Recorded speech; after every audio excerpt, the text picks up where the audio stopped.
رضي الله تعالى عنها قالت سمعت رسول الله صلى الله عليه وسلم يقول من نزل منزلا فقال أعوذ بكلمات الله التامات من شر ما خلق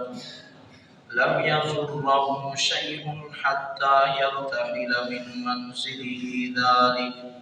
وصدق رسوله النبي الأمين الكريم۔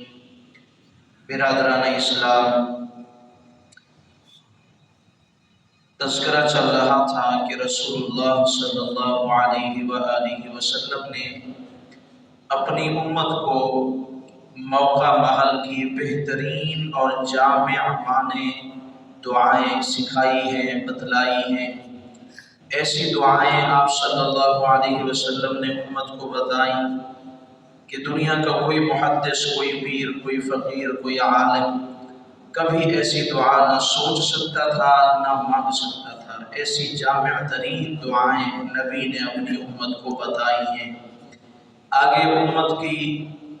مقدر کی بات ہے کہ وہ کتنا اپنے پیارے نبی کی دعاؤں کو یاد کرتے ہیں۔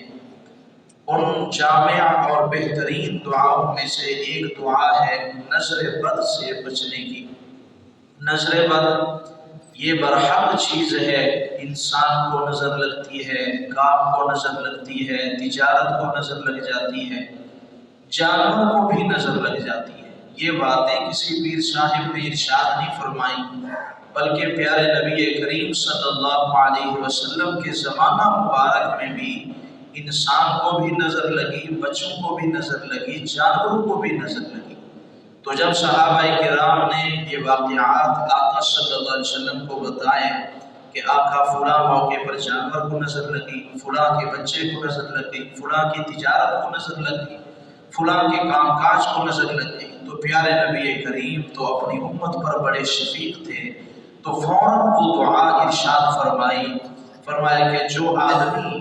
اپنے کاروبار پر جانے سے پہلے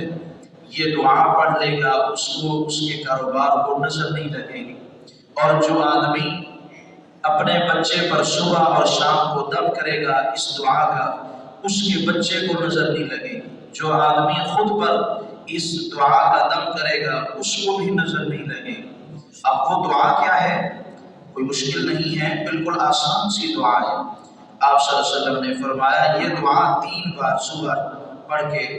تجارت پر جانے سے پہلے پڑھ لینی چاہیے، اور اپنے اوپر بھی دم کرنی چاہیے، بچوں پر بھی۔ اعوذ بکلمات اللہ التامات من شر ما خلق۔ آپ صلی اللہ علیہ وسلم نے اس دعا کے بے شمار فضائل بیان کیے۔ آقا نے فرمایا اگر کوئی آدمی کسی اجنبی شہر میں جائے، ابھی جو میں نے حدیث تلاوت کی ہے آپ حضرات نے سنی ہے، اس کا مفہوم یہ ہے، آپ نے فرمایا من نزل منزلا، کہ جو آدمی کسی جگہ پر اترے،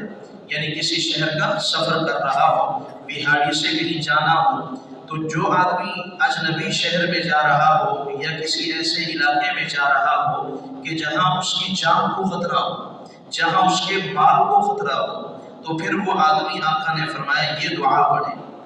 اعوذ بکلمات اللہ التامات من شر ما خلق۔ اب آگے الفاظ سنیے حدیث کے، سبحان اللہ، فرمایا لم یضرہ شیئا، اس کو کچھ بھی چیز نقصان نہیں پہنچائے گی، حتی یرتحل من منزلہ ذالک، یہاں تک کہ وہ اس اجنبی شہر سے واپس نہ آ جائے، یعنی جتنا عرصہ سال رہے، مہینے رہے، دن رہے،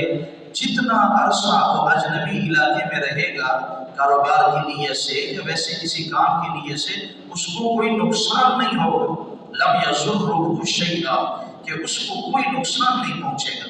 پھر اسی دعا کی فضیلت آپ صلی اللہ علیہ وسلم نے ایک اور بھی ارشاد فرمایا۔ آقا نے فرمایا کہ تمہارے جد امجد اور جس کی ملت پر تم چلتے ہو، ہم سب ملت ابراہیم کو ماننے والے ہیں، آپ صلی اللہ علیہ وسلم کے جد امجد ہیں حضرت ابراہیم علیہ السلام، اللہ کے خلیل ہیں، اللہ کے دوست ہیں، اور بڑے پیارے اللہ کے نبی ہیں۔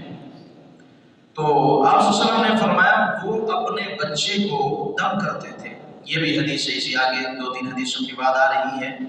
آقا نے فرمایا وہ اپنے بچے حضرت اسماعیل کو دم کرتے تھے، وجہ کیا تھی کہ حضرت اسماعیل بہت زیادہ خوبصورت تھے، اور آپ کو پتہ ہونا چاہیے کہ اللہ کے نبی کا نور جس پیشانی میں ہوتا ہے وہ دنیا کے تمام لوگوں سے خوبصورت ہوتا ہے۔ یہی وجہ ہے کہ حضرت عبداللہ جو آپ صلی اللہ علیہ وسلم کے والد محترم ہیں، ان سے یہودیہ عورت نے کہا کہ میں آپ سے شادی کرنا چاہتی ہوں،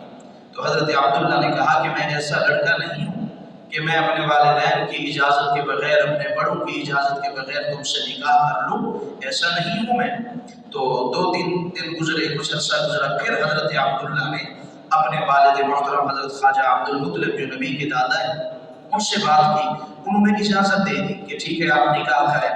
تو حضرت عبداللہ جو ہے وہ یہودی عورت جو عالم تھی تورات کی، اس کے پاس آئے اور کہنے لگے کہ مجھے بڑوں نے اجازت دے دی ہے، اب میں تم سے نکاح کرنا چاہتا ہوں اگر تم تیار ہو۔ تو اس یہودیہ عالمہ نے کہا کہ میں اب تم سے نکاح نہیں کرنا چاہتی، اس لیے کہ وہ نور جو تیری پیشانی میں دیکھ رہی تھی وہ تو اب ہے نہیں، تو مجھے لگتا ہے کہ تم نے کسی سے شادی کر لی ہے۔ تو حضرت عبداللہ نے فرمایا کہ ہاں، ہم مدینہ منورہ گئے ہوئے تھے، میں اپنے ددھیال گیا ہوا تھا، کیونکہ حضرت عبد المطلب کی ایک شادی وہاں سے مدینہ منورہ سے تھی، تو فرمایا میں اپنے ددھیال گیا ہوا تھا تو میرے والد نے وہاں ایک عورت سے میری شادی کر دی۔ تو اس یہودیہ عالمہ نے کہا، تورات کی عالمہ تھی، اس نے کہا آپ کی پیشانی میں وہ نور نبوت ختم ہو چکا ہے، وہ منتقل ہو چکا ہے کسی کے بدن میں، کسی کے پیٹ میں۔ تو حضرت اما آمنہ جو آپ صلی اللہ علیہ وسلم کی والدہ ماجدہ ہیں، ان کی شکم میں آپ صلی اللہ علیہ وسلم کا نور منتقل ہوا تھا۔ تو مطلب یہ ہے کہ نور نبوت جو ہے وہ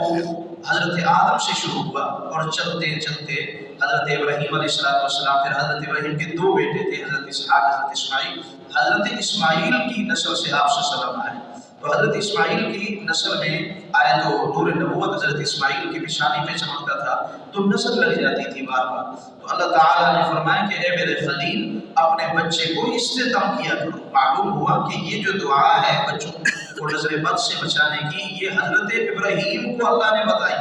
پھر پیارے نبی نے بھی اس دعا کو بتلایا۔ وہ کیا ہے؟ تھوڑا سا اضافہ ہے اس میں، اعوذ بکلمات اللہ التامات من شر ما خلق واعوذ من کل شیطان ہامہ ومن کل عین لامہ۔ یہ 2 لفظ کا اضافہ ہے، اس کے ساتھ یہ بچوں کے اوپر نظر بد اور ہر طرح کی بری نظر والے سے حفاظت ہوتی ہے۔ اور اس کے علاوہ حضرت حسن، حضرت حسین رضی اللہ تعالی عنہ، یہ آپ صلی اللہ علیہ وسلم کے لال ہیں، آپ کے نواسے ہیں، آپ کے جگر کے ٹکڑا تھے۔ تو آپ صلی اللہ علیہ وسلم دونوں کو صبح شام بلواتے تھے، کیونکہ اماں فاطمہ کا جو گھر تھا وہ آپ صلی اللہ علیہ وسلم کے بالکل قریب تھا، پہلے دور تھا، پھر آپ صلی اللہ علیہ وسلم نے قریب بلوایا تھا۔ تو گھر قریب تھا تو آپ صلی اللہ علیہ وسلم دونوں شہزادوں کو بلا لیتے اور صبح شام اس دعا کا دونوں شہزادوں پر دم کرتے تھے۔ تو ہمیں بھی چاہیے کہ اپنے بچوں پر اس طرح کا دم کرنا چاہیے جو سنت سے ثابت ہے۔ اللہ تعالی ہم سب کو عمل کی توفیق عطا فرمائے۔